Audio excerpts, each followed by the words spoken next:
الحمد لله رب العالمين والعاقبة للمتقين والصلاة والسلام على سيدنا محمد وعلى آله وصحبه أجمعين أما بعد أعوذ بالله من الشيطان الرجيم بسم الله الرحمن الرحيم إنما كان قول المؤمنين إذا دعوا إلى الله ورسوله ليحكم بينهم أن يقولوا سمعنا وأطعنا وأولئك هم المفلحون صدق الله العظيم. عن أنس بن مالك رضي الله عنه قال النبي صلى الله عليه وسلم اسمعوا وأطيعوا وإن استعمل عليكم عبد حبشي كان رأسه زبيبة رواه البخاري. سبحانك لا علم لنا إلا ما علمتنا إنك أنت العليم الحكيم. رب اشرح لي صدري ويسر لي أمري واحلل عقدة من لساني يفقهوا قولي. اللهم صل على محمد عبدك ورسولك وصل على المؤمنين والمؤمنات والمسلمين والمسلمات.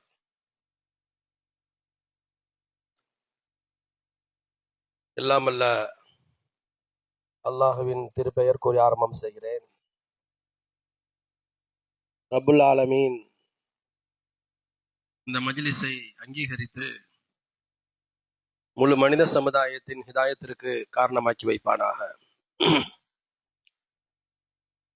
இதற்காக யாரெல்லாம் பாடுபட்டார்களோ, உழைத்தார்களோ, மக்களை ஒன்று திரட்டினார்களோ எல்லோருக்கும் அல்லாஹ் இம்மை மறுமையின் சிறப்பான நற்கூலிகளை தந்து அருள் புரிவானாக.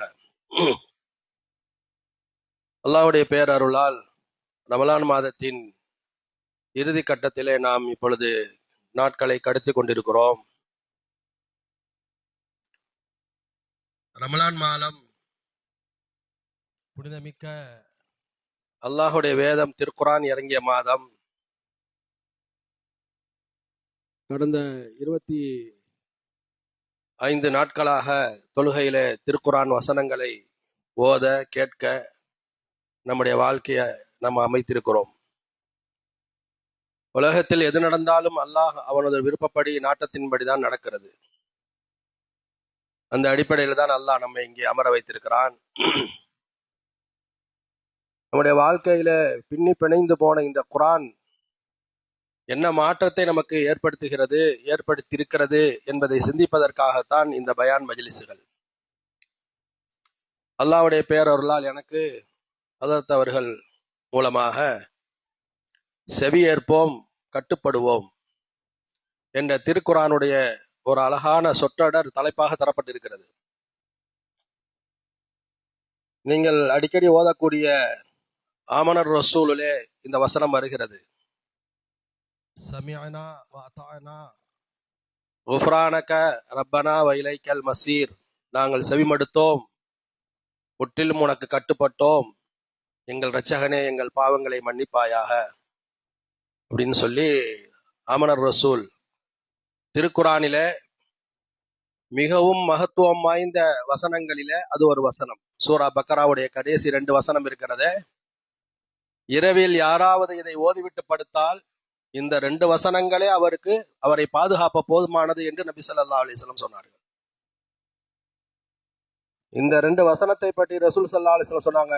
சமிஅனா வ அதானாங்கிற வார்த்தை எங்கிருந்து நமக்கு கிடைச்சிச்சின்னு முதல்ல பார்த்தோம்னா, இது அல்லாஹுடைய அரிஷின் புதையலில் இருந்து தரப்பட்டது.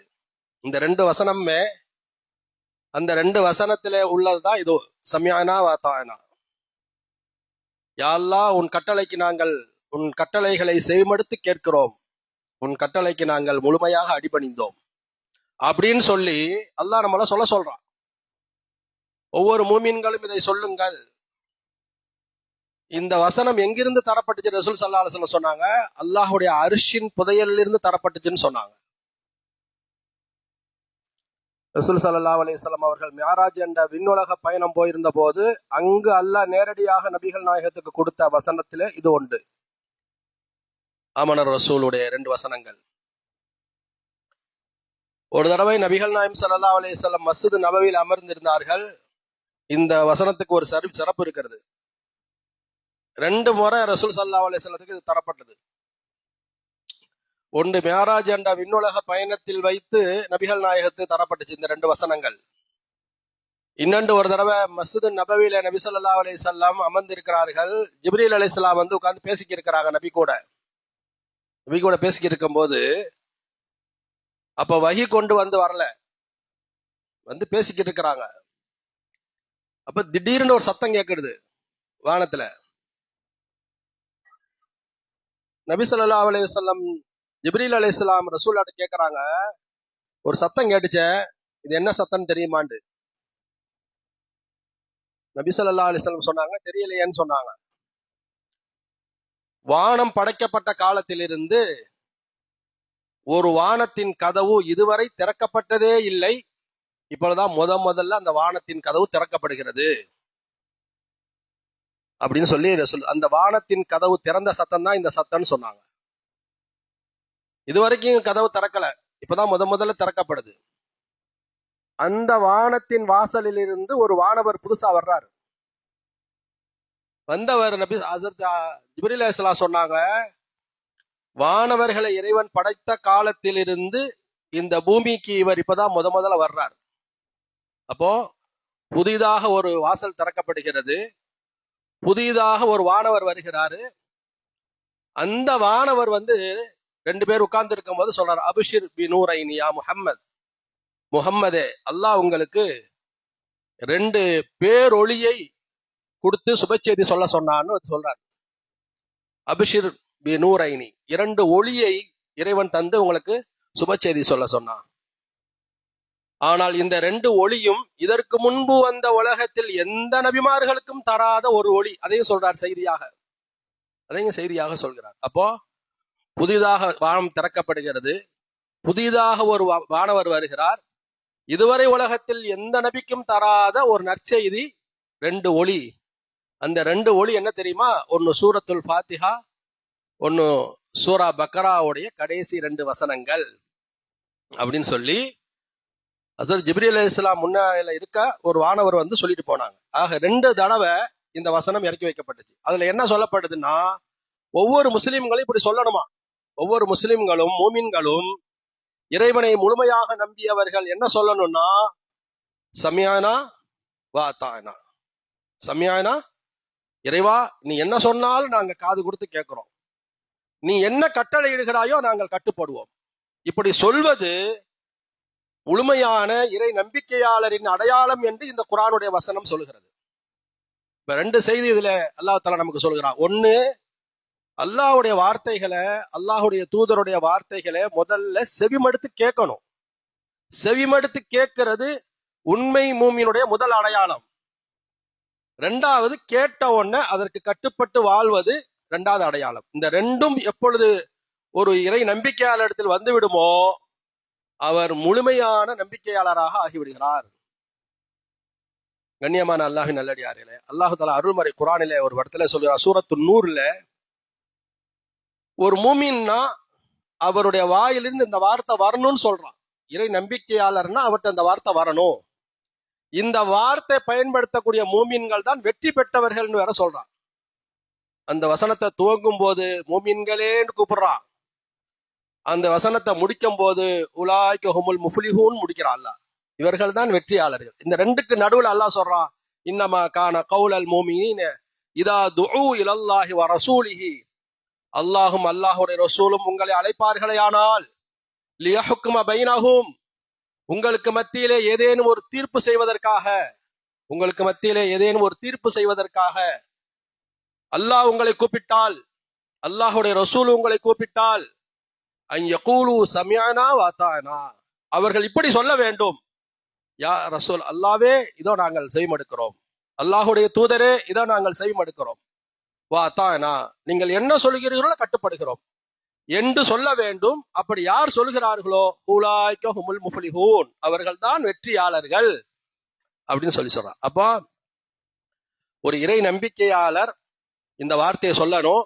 இத சொல்லிக்கிட்டே இருக்கிறவங்க அதன்படி தங்கள் வாழ்க்கை அமைச்சிட்டாங்கன்னா அவங்க தான் உலகத்திலும் மறுமையிலும் வெற்றியாளர்கள் சொல்லி அல்லாஹ் தஆலா அவங்கள எடுத்து சொல்றான். அல்லாஹ் தஆலா, கண்ணியமான அல்லாஹ்வின் நல்லடியார்களே, 2 விஷயம் இருக்குது. ஒண்ணு வந்து எப்பவுமே குரான் அல்லாஹுடைய, இந்த குரான் இருக்குதா இல்ல வேதம், இது ஒவ்வொன்று வார்த்தைகளும் அல்லாஹுடைய வசனங்கள், அல்லாஹுடைய வார்த்தைகள். அல்லாஹ் தாலா இந்த உம்மத்துக்கு, முழு மனித சமுதாயத்திற்கு கொடுத்த பெரிய அமானிதம், ஒரு பெரிய பொறுப்பு எதுன்னு சொன்னா அல்லாஹுடைய வேதம் தான், குரான் தான். இந்த குரான் மூலமா மனித சமுதாயத்தின் வழிகாட்டிக்காக வந்தது. இது முஸ்லிம்களுக்காக வந்த வேதம் அல்ல, இது மனித ஹுதல் லின்னாஸ், மனித சமுதாயத்தின் நேர்வழிக்காக வந்தது. இந்த குரானை நம்பியிருக்கக்கூடிய நாம, இந்த குரானுக்கு சில சில கடமைகள் இருக்கு, செய்ய வேண்டிய கடமை. அதுல முதல் கடமை என்னன்னா, இது அல்லாஹுடைய வேதம் சொல்லி நம்பணும். ஃபர்ஸ்ட் முஸ்லிம்கள் குரானுடைய விஷயத்தில் முதலாவது செய்ய வேண்டிய கடமை என்னன்னா, இது அல்லாஹுடைய வேதம். ஆமன்து பில்லாஹி வ மலாயிகத்திஹி வ குதுபிஹி, நான் அல்லாஹ்வை நம்பினேன், அல்லாஹு படைத்த வானவர்களை நம்பினேன், அவனது வேதங்களை நம்பினேன். அல்லாஹுடைய வேதங்கள் பெரிய வேதங்களுக்கு குத்துபுன்னு சொல்றது, கிதாபு. சிறிய வேதங்கள், ஏடுகளுக்கு சுஹுஃபுன்னு பேரு. அல்லாஹ் சுஹுஃபி இப்ராஹிம் வ மூசா, குர்ஆன்ல அல்லாஹ் தஆலா சொல்றான், இப்ராஹிமுக்கு வழங்கப்பட்ட ஏடுகளிலும் மூசாவுக்கு வழங்கப்பட்ட ஏடுகளிலும் இந்த செய்திகள் எல்லாம் சொல்லப்பட்டதுன்னு சொல்லி அல்லாஹ் குர்ஆன்ல சொல்லப்பட்ட செய்தி அல்லாஹ் தஆலா சொல்றான். உலகத்திற்கு மொத்தம் 110 சிறு ஏடுகள் சுஹுஃபுகளும் 4 பெரும் வேதங்களும் வந்ததாக குர்ஆனுடைய விரிவுரையில சொல்லப்படுகிறது. பெரும் வேதங்கள் 4 தான் நமக்கு எல்லாம் தெரியும். தௌராத், ஜபூர், இஞ்சில், குர்ஆன். இதுக்கு பேரு பெரும் வேதங்கள், இதுக்கு பேர் கிதாபுன்னு சொல்றது. இந்த கிதாபுங்கிற வார்த்தையினுடைய பன்மை தான் குத்துபு, இதான் குத்துபுன்னு சொல்லி. இந்த சிறு ஏடுகள் சுஹுஃபுகள் அந்தந்த காலத்துல நபிமார்களுக்கு இறைவன் புறத்தில் இருந்து வந்த சின்ன சின்ன ஏடுகளாக வந்தது. இதுக்கு பேர் சுஹுஃபுகள். அது ஒரு 110 வந்தது. கண்ணியமான அல்லாஹ்வின் நல்லடியார்களே, இந்த சிறு ஏடுகளையும் நம்பணும், பெரும் வேதங்களையும் நம்பணும். ஒரு முஸ்லீமாக இருப்பவர், நான் குர்ஆன் தான் நம்புவேன், மற்ற வேதத்தெல்லாம் நான் நம்ப மாட்டேன் அப்படின்னு சொல்லி, வேதங்கள் அல்லாஹ்வின் புறத்திலிருந்து வந்த வேதங்கள் அனைத்தையும் நம்பணும். ஆனா வாழ்க்கையில எடுத்துக்கிறது குர்ஆனை கையில எடுத்துக்கிறணும். இதான் ரசூல் ஸல்லல்லாஹு அலைஹி வஸல்லம் நமக்கு சொல்லி கொடுத்தாங்க. குல்லுன் ஆமன பில்லாஹி வ மலாயிகத்திஹி வ குதுபிஹி வ ருசுலிஹி லா நுஃபர்ரிகு பைன அஹதி மிர் ருசுலிஹி. எல்லா ரசூல்மார்களையும் நாங்கள் நம்புவோம், ஆனா யாருக்கு மத்தியிலே நாங்கள் பிரிவினை காட்ட மாட்டோம். எல்லாத்தையும் நம்புவோம், ஆனா யாரை ஃபாலோ பண்ணணும்னு அல்லாஹ் சொல்றான், குர்ஆனை ஃபாலோ பண்ணணும், நபி ஸல்லல்லாஹு அலைஹி வஸல்லத்தை எடுத்து. இது மூமின்களுடைய அழகான குணம் அல்லாஹ் தஆலா சொல்றான். இந்த வேதங்களுக்கெல்லாம் தலைமைதான் திருக்குர்ஆன்.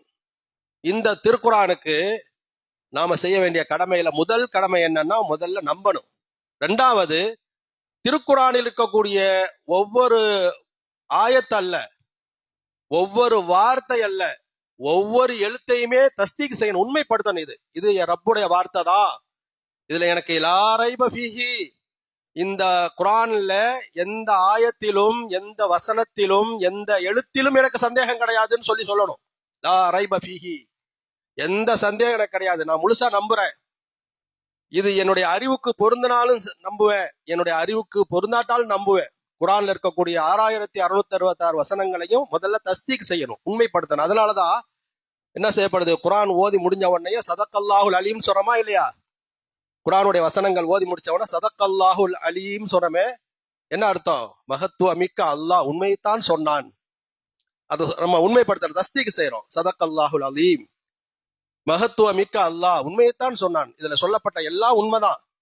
திருக்குர்ஆன்ல சில வரலாறுகள் சொல்லப்படுது, நம்ம அறிவோட பார்த்தோம்னா நம்ம அறிவை ஏத்துக்காது. என் அறிவு ஏத்துக்கிறலங்கிறதுக்காக அதை உண்மைப்படுத்தாம போக கூடாது, உண்மைப்படுத்தணும். என் அறிவு ஏத்துக்கிட்டாலும் சரிப்பா. மூசா நபியுடைய வரலாறுல, யூதர்களுடைய வரலாறுல, ஒரு இறந்து போன மனுஷனை என்ன செய்யப்படுது, ஒரு மாட்டை அறுத்து அந்த மாட்டு வாழை எடுத்து அடிக்கப்படுது. அவன் உசுராயிடுறான். அவன் உசுராகி என்ன செய்யறான், இவர் தான் என்னைய கொலை செஞ்சான் அப்படின்னு சொல்லிட்டு இறந்து போயிடுறான். அதை மையமா வச்சுதான் சூரா பக்கரா சொல்லப்படுது. இப்ப நம்ம அறிவு சொல்லுது, அது எப்படி ஒரு மாட்டு வாழை வச்சு ஒரு செத்து போனவனை எப்படி அடிச்சா எப்படி உசுராயிருவானா?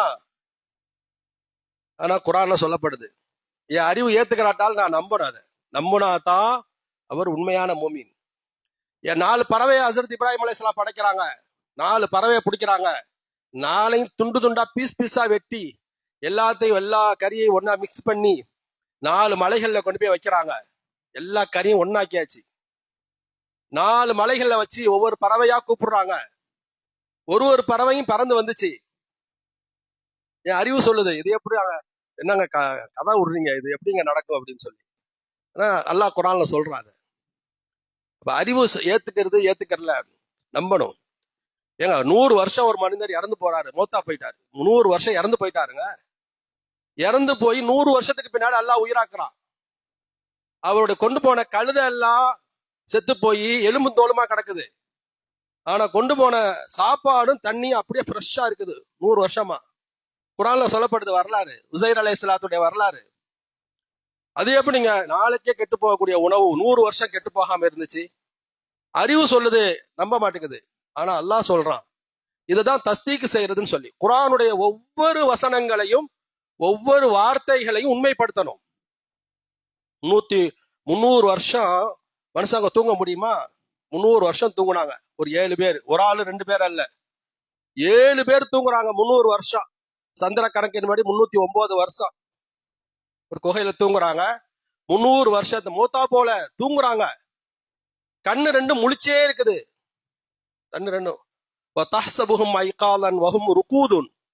அல்லாஹ் சொல்றான், அவங்க தூங்கி கொண்டிருந்தார்கள், ஆனால் நீங்கள் பார்த்தால் அவர்கள் கண்கள் விழித்தது போல தெரியும் சொல்றான்.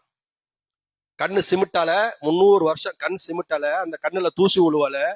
300 வருஷத்துல அவங்களுக்கு ஒரு பசி வரல, ஒரு தாகம் வரல, ஒரு சிறுநீர் வரல, ஒரு மழை வரல.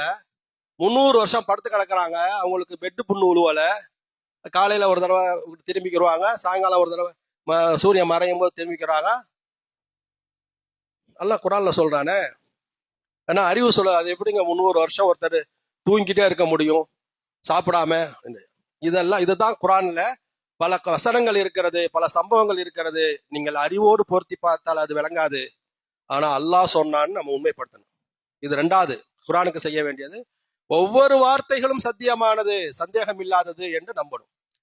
3வது, குர்ஆனுடைய ஒவ்வொரு வசனங்களையும் அல்லாஹ் தஆலா முடிஞ்ச வரைக்கும் ஓதணும். திலாவத்துல் குர்ஆன், முடிஞ்ச வரைக்கும் குர்ஆனை ஓதணும். ஃபக்ரவு மா தயஸ்ஸர மினல் குர்ஆன். குர்ஆனில் உங்களுக்கு முடிஞ்சதை ஓதுங்கன்னு சொல்றான் அல்லாஹ். என்னங்க குர்ஆன் ஓத தெரியலையான்னு? குர்ஆனை ஓதணும். திலாவத்துல் குர்ஆன் அப்படிங்கிறது ஒரு இபாதத்து. நபி ஸல்லல்லாஹு அலைஹி வஸல்லம் சொன்னாங்க, அஃதலுல் இபாதத்தி திலாவத்துல் குர்ஆன். நீங்கள் செய்யக்கூடிய இபாதத்துகளிலே ஆக சிறந்தது குர்ஆனை ஓதுவது. இப்ப ரசூல் ஸல்லல்லாஹு அலைஹி வஸல்லம் சொல்றாங்க, இப்ப ஒருத்தர் மனசுல நினைக்கிறாரு, எனக்கு ஓத வரமாட்டேங்குது, என்ன செய்யறது? ஓத முயற்சி செய்யுங்க.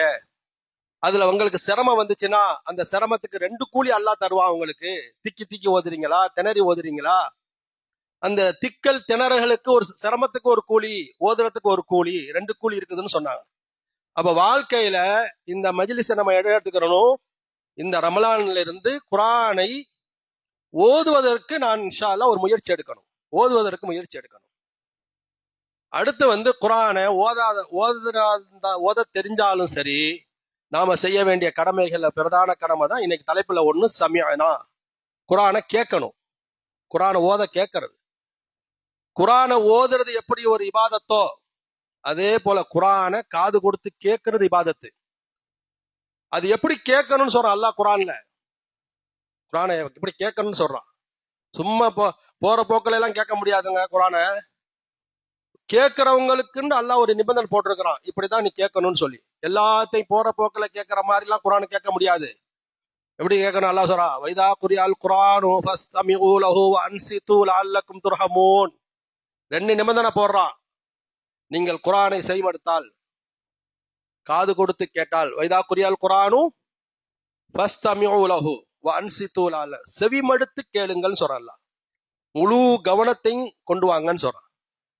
அப்படி ஓதும் போது செவிமடுத்து கேட்டா பத்தாது, வாய் மூடியும் இருங்கன்னு சொல்றான். இந்த 2ம் கேட்கறவங்களுக்கு நிபந்தனை. ஓதுறவங்களுக்கு அல்லாஹ் நிபந்தனை போடுறான். எந்த நிபந்தனை? ஓதும் போது எங்கு கூச்சல் குழப்பம் இருக்கிறதோ அந்த இடத்துல ஓதக்கூடாதுன்னு சொல்லுது இஸ்லாம். கூச்சல் போடுற இடத்துல. وقال الذين كفروا لا تسمعوا لهذا القرآن والغوا فيه لعلكم تغلبون. மக்கா காஃபிர்கள் நபி ஸல்லல்லாஹு அலைஹி வஸல்லமோ சஹாபாக்களோ காபத்துல்லாஹ்ல நின்று குர்ஆன் ஓதுனா இவங்க ஒரு கும்பலை அமுச்சு விடுறது. என்ன போய் அவர் ஓதுறாருல, இந்த ஓதுற சத்தம் கேட்காத அளவுக்கு பக்கத்துல நின்று கூச்சல் போடுங்க. உங்க கூச்சல்ல இவர் ஓதுற சத்தம் கேட்க கூடாது. ஏன்னா ஓதுற சத்தம் கேட்ட ஆட்கள்லாம் இஸ்லாத்துக்குள்ள போயிடுறான். அதனால இவங்களை ஓதாதேன்னு தடுத்து நிறுத்த முடியல. அதனால நீங்க என்ன பண்ணுங்கன்னா, அபுஜஹல் ஒரு திட்டம் வகுத்து ஒரு கும்பலை உருவாக்கி இருந்தான். அந்த கும்பலுக்கு என்ன வேலைன்னு சொன்னா, என்ன வேலை, எங்கெங்க சஹாபாக்கள் ஓதுறாங்களோ அங்க போய் சுத்தி நின்றுக்கிட்டு கத்துறது, காய்ச்சி மூச்சுன்னு கத்துறது, கடந்து விசில் அடிக்கிறது. இது அல்லாஹ் குர்ஆன்லயே சொல்றான், வகால அல்லதீன கஃபரு, காஃபிர்கள் சொல்கிறார்கள், லா தஸ்மவு லிஹாதல் குர்ஆன், லா தஸ்மவு லிஹாதல் குர்ஆன், இந்த குர்ஆனை நீங்கள் செவிமடுத்து கேட்காதீர்கள், வல்கவ் ஃபீஹி, அங்க கூச்சலிடுங்கள், லஅல்லக்கும் தக்லிபூன், எந்த அளவுக்கு நீங்க கூச்ச போடணும்னு சொன்னா, இவர் ஓதுறத உங்க கூச்ச மிகச்சிரணும், ஓதுற சத்தம் கேட்க கூடாதுன்னு. இந்த குர்ஆனுடைய வசனத்திலிருந்து அறிஞர் பெருமக்கள் சொல்றாங்க, எங்கேயாவது ஒரு இடத்துல மக்கள் அமைதியா இல்ல, காய்ச்சி மூச்சுன்னு கத்திக்கிட்டு இருந்தாங்கன்னா அந்த இடத்துல ஓதுறவர் குற்றவாளி ஆயிடுவாராம். ஓதக்கூடாது. முதல்ல சொல்லணும், கொஞ்சம் அமைதியா இருங்க, குர்ஆன் ஓதப்படுகிறது, கொஞ்சம் அமைதியா இருங்கன்னு சொல்லணும். 2வது தடவை சொல்லணும். 3வது தடவை அமைதி ஆகலைன்னா இவர் ஓதக்கூடாதான், ஓதுறதை நிப்பாட்டிடணும். ஏன்னா அல்லாஹ் தஆலா என்னுடைய வேதத்தை, என்னுடைய வார்த்தைகளை மதிக்காத மக்களுக்கு மத்தியில நீ ஏன் ஓதுனன்னு கேட்பானா அல்லாஹ். நீ ஏன் ஓதுன? அதனால மக்கள் அமைதியாக இல்லாத இடத்துல ஓதுறவர் அமைதியாக இருக்கிற இடத்துல ஓதணும், கேட்கிறவங்க செவிதாழ்த்தி கேட்கணும், வாய்மூடி இருக்கணும். இதெல்லாம் இந்த குர்ஆனுக்கு செய்ய வேண்டிய கடமைகள். அல்லாஹ் ரப்புல் ஆலமீன் எப்படி செவிமடுக்கணும் கேட்கணும்னு சொல்லி அல்லாஹ் தஆலா சொன்னானோ, அதே மாதிரி கேட்டதை அப்படியே வாழ்க்கையில ஃபாலோ பண்ணணும், கட்டுப்படணும்.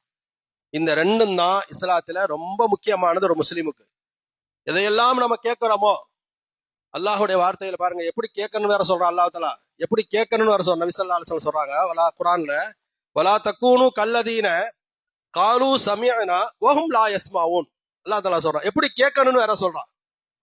இப்படி நீங்கள் ஆகிவிடாதீர்கள். எப்படி? சமிஅனா, நாங்கள் கேட்டோம் என்று சொல்லுகிறார்கள், ஆனால் அவர்கள் கேட்காதவர்கள். இவன் சொல்றான் நான் கேட்டேன், ஆனால் அவர்கள் கேட்காதவர்கள். அப்ப என்ன தெரியுதுன்னா, கேட்கறதுக்குன்னு ஒரு முறை இருக்குது. அஜத் நான் பயானுடைய ஆரம்பத்துல சொன்னாங்க, என்ன சொன்னாங்க, நம்ம மனசு முழுக்க இங்க இருந்து கேட்கணும். அதைத்தான் அல்லாஹ் சொல்றான். நீங்க காதுகள் மட்டும் உள்வாங்கினா பத்தாது, உள்ளமும் சேர்ந்து உள்வாங்கணுங்கிறத அல்லாஹ் குர்ஆன்ல நமக்கு சொல்றான். கேட்பதற்குரியவர்கள் எப்படி இருக்கணும்னு சொன்னா, எப்படி இருக்கணுமா, மனசால கேட்கக்கூடியவர்களா மாறணும். வெறும் காதல மட்டும் கேட்கிறாங்களே அப்படிப்பட்டவர்களாக நீங்கள் ஆகாதீர்கள் அல்லாஹ் தஆலா சொல்றான்.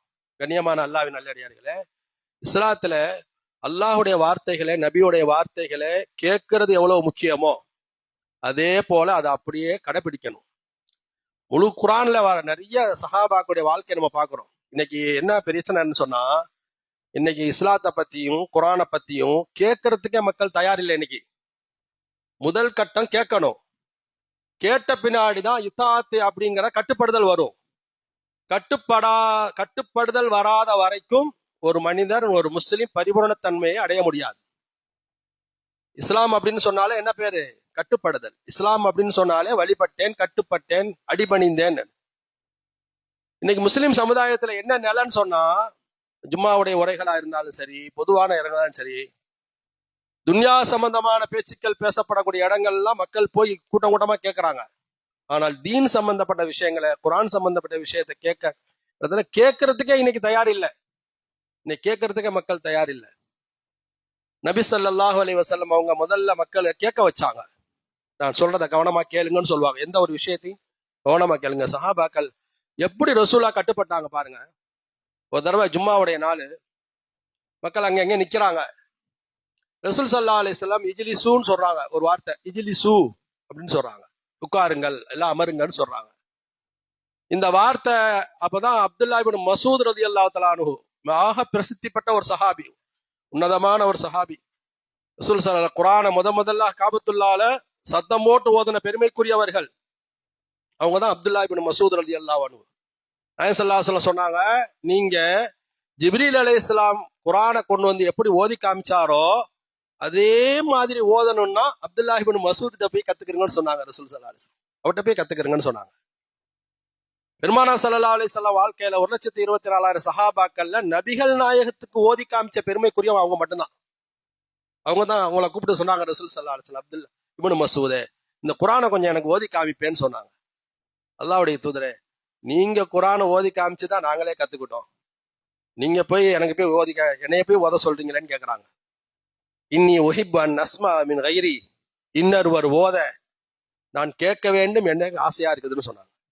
பாருங்க, அப்போ இந்த இந்த இந்த செய்திகள் சொல்லும் போதெல்லாம் நபி ஸல்லல்லாஹு அலைஹி வஸல்லம் காலத்திலேயே இந்த உம்மத்தின் காரி ஆக குர்ஆன அழகா ஓதுறவர்னு பேர் பெற்றவர் உபை இப்னு காப் ரலியல்லாஹு அன்ஹு. அவருக்கு பேர் வச்சாங்க ரசூலுல்லாஹ், இந்த உம்மத்தின் மிக சிறந்த ஓதக்கூடியவர்னு.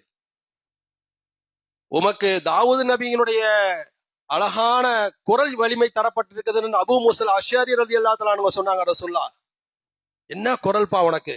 அவங்க தொழுதுக்கு இருந்தா ரசூல் ஸல்லல்லாஹு அலைஹி வஸல்லம் ஓரமா ஒளிஞ்சு நின்று கேட்பாங்களாம் அவர் ஓதுறத. அவர் ஒரு தடவை ஆயிஷா நாய் அவங்களும் ஓரமா நின்று ஒளிஞ்சு நின்று கேட்டாங்களாம். அப்புறம் அவர் காத்துட்டாரு அவரு ரசூல் ஸல்லல்லாஹு அலைஹி வஸல்லம், இன்னும் கொஞ்ச நேரம் ஓதி இருக்கலாம்லப்பா, எவ்வளவு அழகா இருந்துச்சு, தாவூது நபியுடைய குரல் உனக்கு கொடுக்கப்பட்டிருக்குப்பா அப்படின்னு சொல்லி சொன்னாங்க அபூ மூஸா அஷ்அரி ரலியல்லாஹு அன்ஹு. இவங்களெல்லாம் இருக்கிற காலத்துல இனிமையான குரல் கொண்ட அபூ மூஸா அஷ்அரி இருக்கிறாங்க. இந்த உம்மத்தினுடைய பெரிய குர்ஆனை ஓதக்கூடியவர்னு உபை இப்னு காப் இருக்கிறாங்க. இவங்களை எல்லாம் விட்டுப்புட்டு அப்துல்லா இப்னு மசூத் ரலியல்லாஹு தஆலா அன்ஹு கிட்ட ரசூலுல்லாஹ் சொல்றாங்க, நீ ஓதுப்பா அப்படின்னு சொல்றாங்க. நீ ஓது, நான் கேட்கணும்னு எனக்கு ஆசையா இருக்குது, நீ ஓது, எனக்கு கேட்க ஆசையா இருக்குது. அப்ப அவங்க சொல்றாங்க, நான் நபி ஸல்லல்லாஹு அலைஹி வஸல்லம் சமூகத்திலே அமர்ந்து சூரத்தின் நிசாவை நான் ஓதினேன், சூரத்தின் நிசா ஓதினேன், தொடர்ந்து ஓதிக்கிட்டே இருந்தேன். நபி ஸல்லல்லாஹு அலைஹி வஸல்லம் கேட்டுக்கிட்டே இருந்தாங்க. 44வது வசனம் வந்தது. அதுல இப்ப கைஃப இதா ஜினா மின் குல்லி உம்மத்தின் பி ஷஹீதின் வ ஜினா பிக அலா ஹாஉலாய் ஷஹீதா, இந்த வசனம் வந்துச்சு.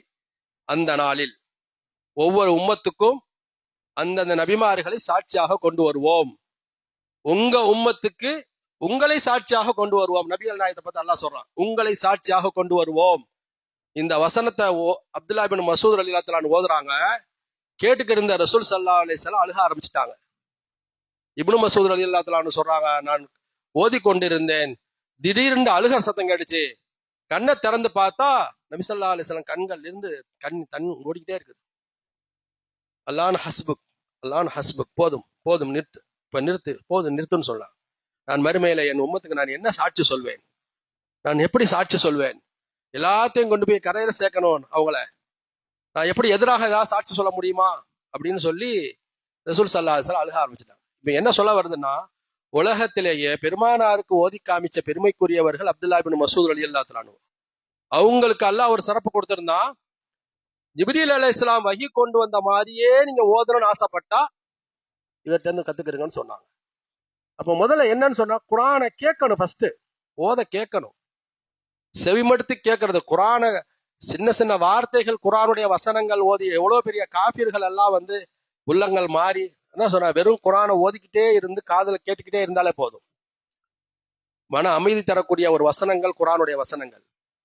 இன்னைக்கு முஸ்லிம் சமூகத்துல என்ன நிலைமைன்னா, இந்த சமயனா இருக்கு பாருங்க, செவிமடுத்தோம், அதுலயே பெரிய வெற்றிடமும் ஏற்பட்டிருக்குது. நாங்கள் செவிமடுத்தோம் அப்படின்னு சொல்றதுக்கே இன்னைக்கு மக்கள் தயார் இல்லை. நாம செவிமடுக்கக்கூடிய கூட்டத்துல அல்லாஹ் நம்மளை உட்கார வச்சிருக்கிறான். இப்ப நாம என்ன செய்யணும்னா, அத்தானா நாங்கள் அல்லாவே உனக்கு கட்டுப்பட்டோம், அல்லாஹ்வுடைய வார்த்தைகள், அல்லாஹ்வுடைய ரசூலுடைய வார்த்தைகளுக்கு அப்படியே கட்டுப்படும். நபி ஸல்லல்லாஹு அலைஹி வஸல்லம் காலத்துல ஒரு சம்பவம் நடந்தது. ஒரு முனாஃபிக்குக்கும் ஒரு யஹூதிக்கும் பிரச்சனை. ஒரு முனாஃபிக்கு யாரு? முனாஃபிக்குனா அவன் ஒரு முஸ்லிம், வெளிப்படையால் முஸ்லிம், உள்ளத்தால் அவன் நெஃபாக்தனம் கொண்டவன். வெளிப்படையில எல்லாம் தொழுகைக்கு வருவாங்க, எல்லாரும் மக்களோட மக்களா இருப்பாங்க, எல்லாமே செய்வாங்க. யஹூதி அப்படிங்கிறவன் அவன் இஸ்லாத்தையே ஏத்துக்கிறாதவன். இன்னும் சொல்ல போனா, இன்னைக்கு அல்லாஹ் குர்ஆன்ல சொல்றானா, அவள தஜிதன் அஷத் அன்னாசி அதாவத்தல் லில்லதீன ஆமனுல் யஹூத், மனித சமுதாயத்திலேயே ஈமான் கொண்டவர்களுக்கு கடுமையான விரோதி யாருன்னா யூதன் தான் சொல்றான் அல்லாஹ்.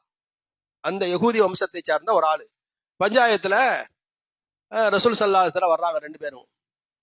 அப்ப நபி ஸல்லல்லாஹு அலைஹி வஸல்லம் விசாரிச்சு பார்த்ததுல, அவன் யூதனா இருந்தா கூட நியாயம் அவன் பக்கம் தான் இருந்திருக்கு, யூதனுக்கு நியாயம். அதனால நபி ஸல்லல்லாஹு அலைஹி வஸல்லம் இந்த தீர்ப்பு யூதனுக்கு தீர்ப்பு செஞ்சாங்க, இது இந்த பொருள் உனக்கு தாப்பா சொந்தன்னு சொல்லி. இப்ப இந்த முனாஃபிக் இருக்கான் பாருங்க, இவன் தான் வெளிப்படையில தானே நபியை ஏத்துக்கிட்டவன். காலு இன்னக்கல ரசூலுல்லான்னு சொல்லுவாங்களாம்.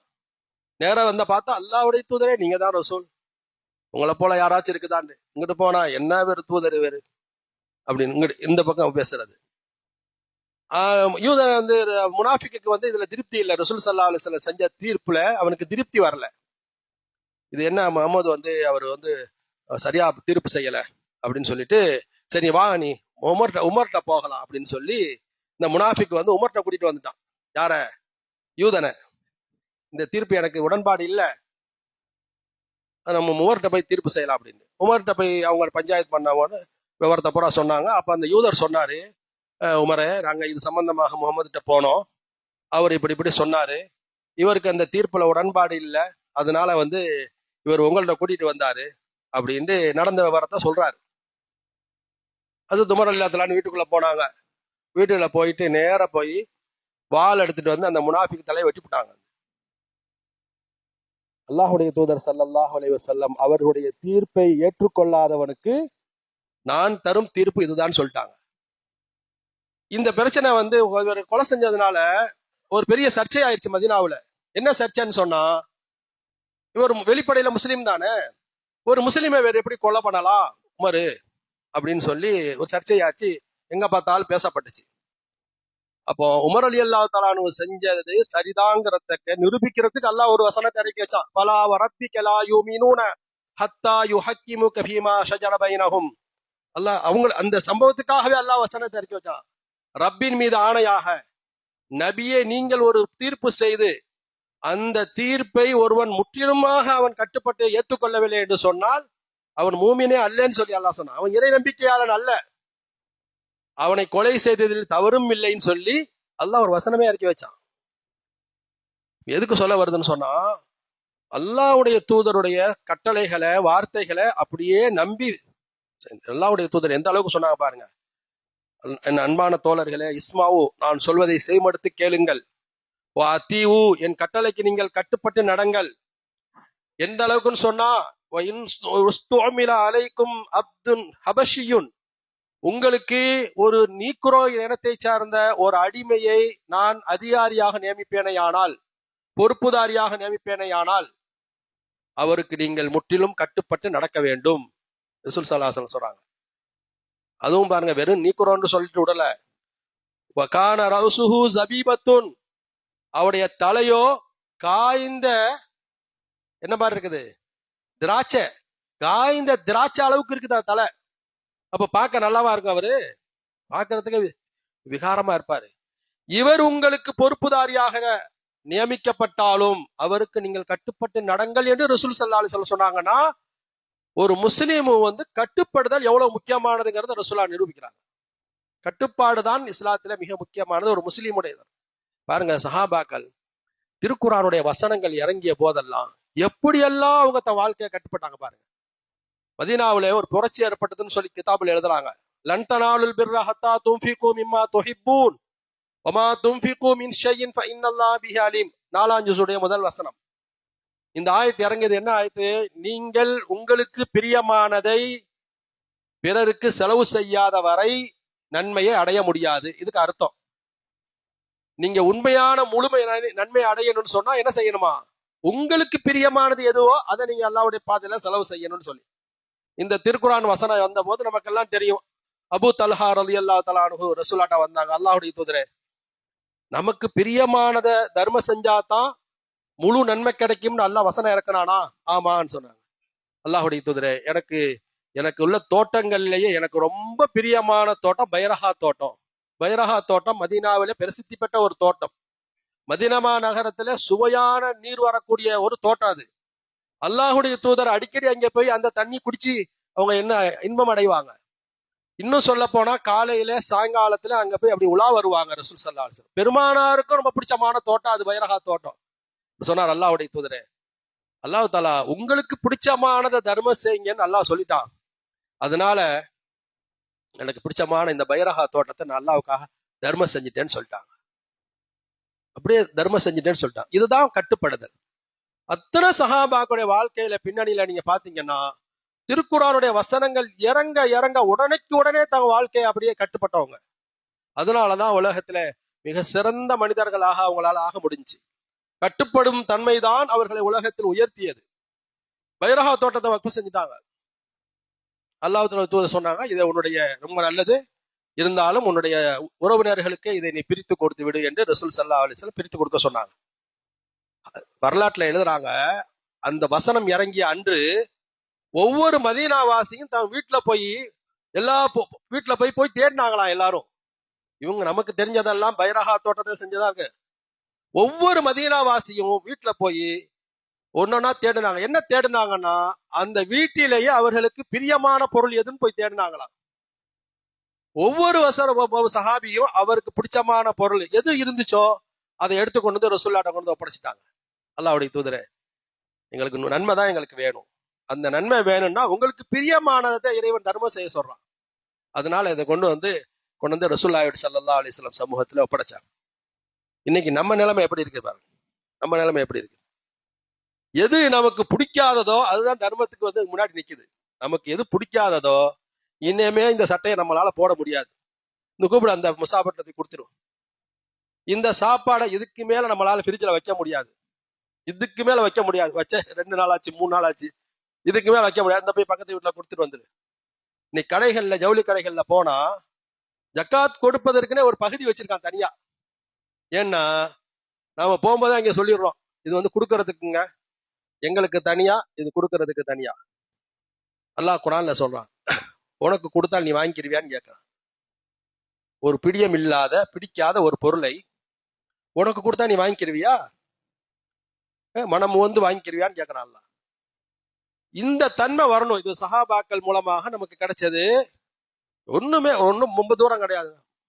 ஜோப்புல கை விட்டு வெளியில மிசாபருக்கு பணம் கொடுக்கணும்னு வைக்கிறோம். ஒரு 10 ரூபா கொடுக்கணும்னு வைக்கிறால, அந்த 10 ரூபால எடுத்ததுமே முதல்ல ஒரு சலவ நோட்டு மாதிரி ஒண்ணு வந்துருச்சுன்னா, அந்த 10 ரூபாய் கொடுக்க மனசு வர மாட்டேங்குதே. அதை தூக்கி உள்ள வச்சுவிட்டு என்ன செய்யறோம், எது கொஞ்சம் கஷ்டக்காரப்புல இருக்குது, எது பழசா இருக்குது, அதை தூக்கி போய் கொடுக்குறோம். ரசூலுல்லாஹி ஸல்லல்லாஹு அலைஹி வஸல்லம் சொல்றாங்க, ஆயிஷா நாய் என்ன செய்வாங்கன்னா, தர்மம் கொடுக்கும்போது அந்த தர்மத்தின் பொருள்கள்ல நறுமணங்கள் பூசி கொடுப்பாங்களாம்.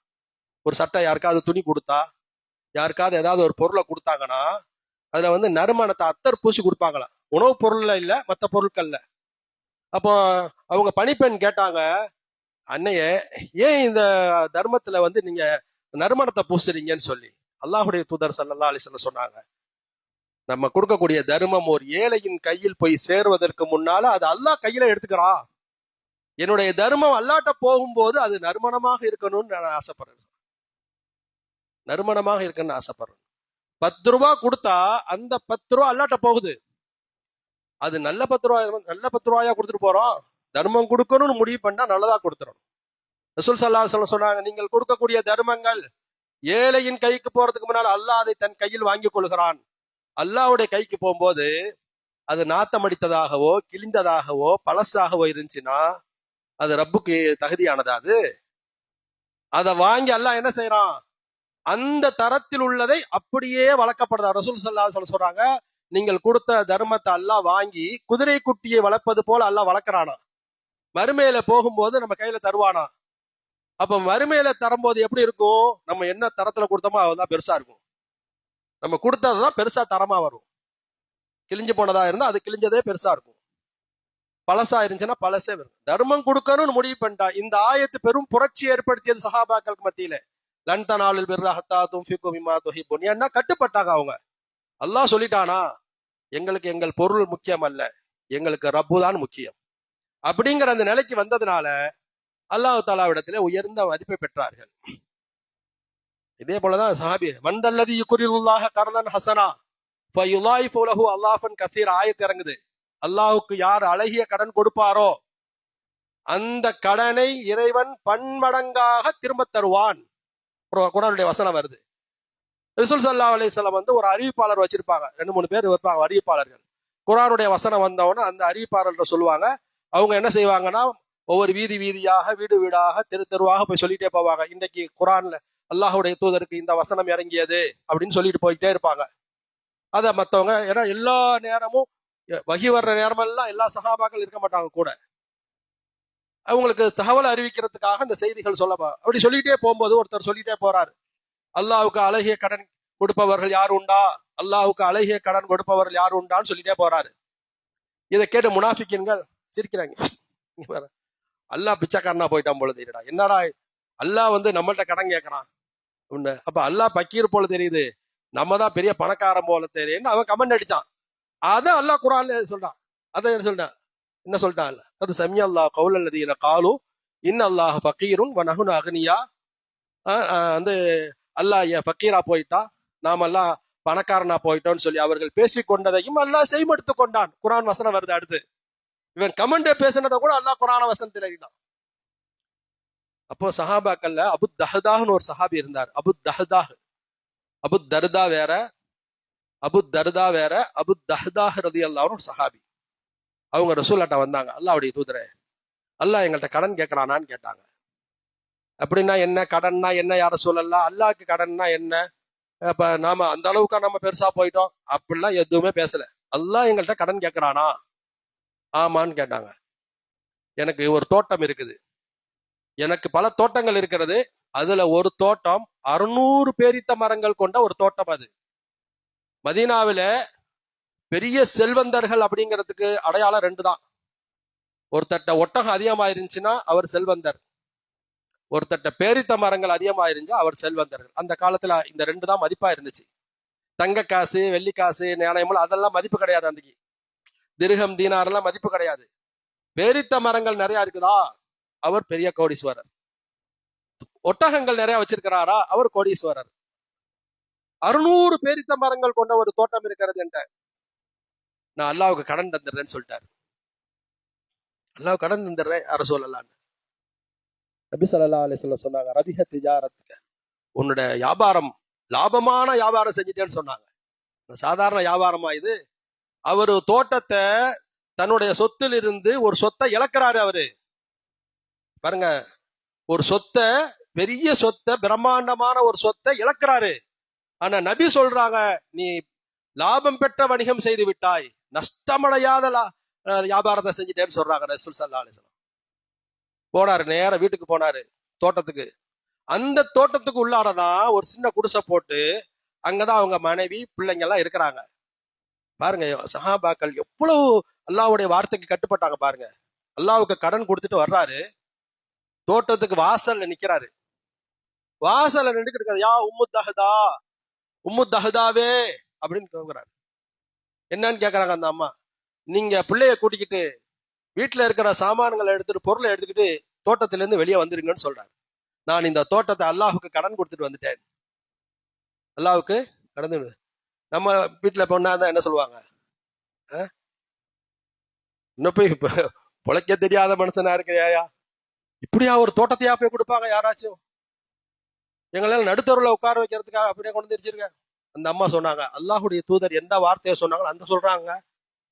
ஒரு மூமினுடைய உள்ளத்துல எப்படி அல்லாஹு தஆலாவுடைய அல்லாஹ் உதிக்க வைக்கிறான் பாருங்க. ரசூல் ஸல்லல்லாஹு அலைஹி வஸல்லம் சொன்னாங்க, உன்னுடைய வியாபாரம் லாபம் பெற்றதுன்னு சொன்னாங்க. அந்த அம்மா சொல்றாங்க, உங்களுடைய வியாபாரம் லாபம் பெற்றதுன்னு சொல்றாங்க. நபி எந்த வார்த்தையை சொன்னாங்களோ அந்த வார்த்தையை சொல்றாங்க அந்த அம்மா.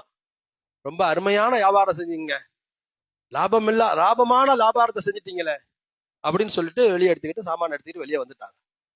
என்ன அவங்க குறைஞ்சா போனாங்க? அதுக்கு பின்னாடி வாழ்க்கையில தெரு தெருவாக யார்த்தவங்கள்ட்ட யாசகம் கேட்டு வாழ்ந்தாங்களா? அபு தஹ்தா என்னைக்கு அந்த பைரஹா தோட்டத்தை அல்லாஹுக்கு கொடுத்தாரோ அதுக்கு பின்னால் அவர் பெரிய கோடீஸ்வரர் ஆயிட்டாரு. உம்மு தஹ்தா, அபு தஹ்தாக எப்போ இந்த தோட்டத்தை அல்லாஹுக்கு கடன் கொடுத்தாரோ அதுக்கு பின்னால் அவர் பெரிய கோடீஸ்வரர் ஆயிட்டாரு. வரலாறு சொல்லுகிறது. ஏனென்றா அல்லாஹ் குர்ஆன்ல வாக்களிக்கிறான், உங்களுக்கு பன்மடங்காக திரும்ப தருவோம் சொல்றான். திரும்ப கொடுத்தான். நாம இப்ப என்னங்க சொல்றோம்னா, நானும் அல்லாஹ் தந்தானா நான் தருவேன், நானும் தருவேன், அல்லாஹ் தரணும் இருக்கு, அல்லாஹ் தந்த பின்னாடி தருவேன். சஹாபாக்கள் அப்படி சொல்லல. எனக்கு என் ரப்பு தருவான்னு சொல்லி எல்லாத்தையும் கொடுத்துட்டாங்க. அதே மாதிரி அல்லாஹ் தஆலா கொடுத்தான். ஒவ்வொரு ஆயத்தினுடைய பின்னணியிலையும் சஹாபாக்கள் எப்படி கட்டுப்பட்டாங்கன்னு பார்த்தா ஆச்சரியமா இருக்குது. அவ்வளவு ஆச்சரியமான செய்திகள் சஹாபாக்கள் வாழ்க்கையில இருக்கு.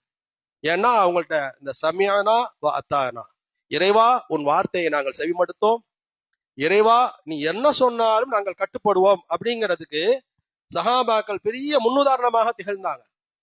எங்க ரசூல் ஸல்லல்லாஹு அலைஹி வஸல்லம் காலத்துல பனு தமீம் ஒரு கோத்தரத்தார்கள் ரசூலுல்லாஹ் சந்திக்க வந்தாங்க.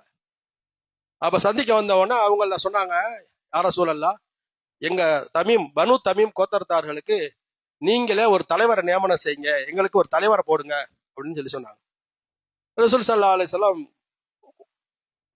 யோசனை பண்ணிக்கிட்டே இருக்கும் போது அபூபக்கர் ரலியல்லாஹு அன்ஹு அவங்க ஒரு ஆளை சொன்னாங்க, அல்லாஹ்வுடைய தூதர் இந்த இவரை போடுங்களேன் நீங்க அப்படின்ட்டு. உமர் ரலியல்லாஹு அன்ஹு சொன்னாங்க, இல்ல யார சொல்ல இந்த இவரை போடுங்க அப்படின்னு சொல்லி. கடைசியில இவங்க ரெண்டு பேத்துக்கு வாக்குவாதமா போச்சு. இவர் ஒரு ஆளை சொல்ல, அவர் ஒரு ஆளை சொல்ல. அபூபக்கர் ரலியல்லாஹு அன்ஹு சொன்னாங்க, நீ எப்ப பார்த்தாலும் நான் சொல்ல கருத்துக்கு மாற்று கருத்தே சொல்லிக்கிட்டே இருக்கிற நீ அப்படின்னு. அப்ப அவங்க சொன்னாங்க, என்ன நான் சொல்ற ஆளு நீங்க வேற ஆளை சொல்றீங்க? ஒரு சின்ன பேச்சு கடைசியில வாக்குவாதமாகி ரசூல் ஸல்லல்லாஹு அலைஹி வஸல்லத்தை உட்கார வச்சுக்கிட்டு ஒரே கூச்சல் ஆகி போச்சு. இவர் ஒண்ணு சொல்ல, அவர் ஒண்ணு சொல்ல, இவருக்கு சப்போர்ட்டா 4 பேர் பேச, அவருக்கு சப்போர்ட்டா 4 பேர் பேச, கூண்டு ஆகி போச்சு. இந்த நபிகள் நாயகம் முன்னாடி நடந்தது அல்லாஹ்வுக்கு பிடிக்கல. இது அல்லாஹ் வசனம் இறக்கி வைக்கிறான், யா அய்யுஹல்லதீன ஆமனு லா தர்ஃபஉ அஸ்வாத்தக்கும் ஃபௌக ஸௌத்தின் நபி வலா தஜ்ஹரு பில் கௌலி கஜஹரி பஅதிக்கும் லிபஅதின் அன் தஹபத அமாலுக்கும் வ அன்தும் லா தஷூரூன். நபிக்கு முன்னாடி இப்படி சத்தம் உயர்த்தி பேசாதீர்கள். இன்னைக்கு ரசூலுல்லாஹ்வுடைய ரவுலால இந்த ஆயத்தை எழுதப்படுது. நபி ஸல்லல்லாஹு அலைஹி வஸல்லத்துக்கு முன்னாடி சத்தம் போட்டு உயர்த்தி பேசாதீர்கள். உங்களில் ஒருவருக்கொருவர் கூச்சலிட்டு பேசுவது போல நபி முன்னாடி பேசுறீங்களா நீங்க? கவனமா இருங்க. இப்படி செய்யறதுனாலயே உங்களுக்கே தெரியாமல் உங்கள் அமலெல்லாம் அழிஞ்சு போயிரும் சொல்லிட்டான்ல. அமலே அழிஞ்சு போயிரும். இஸ்லாத்துல ஒரு விஷயம் இருக்குதுங்க, பாவத்தை அழிக்கிறதுக்கு நன்மை இருக்குது, ஆனா நன்மை அழிக்கிறதுக்கு பாவத்துக்கு சக்தி கிடையாது. பாவத்தை அழிக்க முடியாது. நம்ம ஒரு இன்னல் ஹசனாத்தி யுதுஹிபுன ஸய்யாத். நீங்க ஒரு நன்மை செஞ்சீங்கன்னா அதுக்கு முன்னாடி செஞ்ச பாவத்தை இந்த நன்மை போய் அழிச்சிரும். இப்ப தொழுதுட்டு போன உடனே போய் ஒரு பாவத்தை செஞ்சாருன்னா அந்த பாவம் இந்த தொழுகை அழிக்குமானா அழிக்காது. அது நன்மையாவே இருக்கும். பாவம் செஞ்சதுக்கு தனியா பாவம் எழுதப்படும். ஆனா சில அமல்களை மட்டும் அல்லாஹ் தஆலா உங்க நன்மையே அழிஞ்சு போயிடும் சொன்னான். அப்படி நன்மையே அழிஞ்சு போகணும்னு சொன்னதுல ரசூலுல்லாஹ் முன்னாடி சத்தம் போட்டு பேசுறது, ரசூலுல்லாஹ் முன்னாடி ஒருத்தருக்கு ஒருத்தரை காய்ச்சி மூச்சுன்னு கத்தி பேசுறது, இந்த ஆயத்து இறங்குனதாங்க. இதுக்கு பின்னாலே ரசூல் சஹாபாக்கள் எப்படி ஆயிட்டாங்க பாருங்க. உமர் ரலியல்லாஹு அன்ஹு இந்த ஆயத்து இறங்குனதுக்கு பின்னாடி வாழ்நாள் முழுவதுமே ரசூலுல்லாஹி ஸல்லல்லாஹு அலைஹி வஸல்லத்துக்கு முன்னாடி சத்தம் போட்டு பேசினதே இல்லையா. இவ்வளவு மென்மையா பேசுவாங்களா ரசூல் ஸல்லல்லாஹு?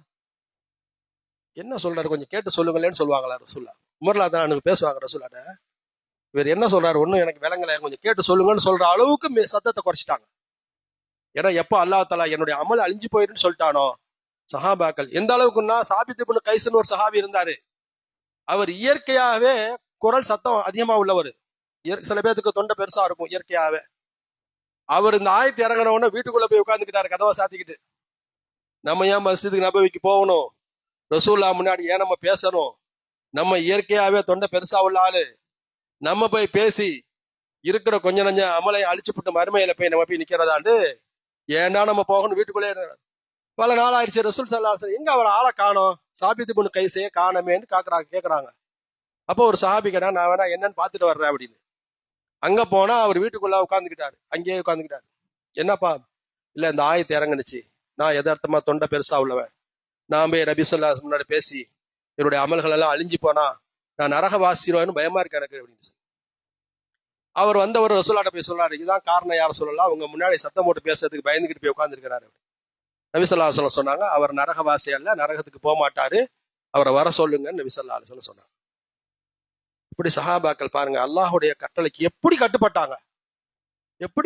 இன்னைக்கு பள்ளிவாசல் பார்த்தா கூச்சல், எங்க பார்த்தாலும் கூச்சல், சண்டை சச்சரவு, எல்லா பிரச்சனைகளும் இன்னைக்கு பள்ளிவாசல்ல தான் நடக்குது.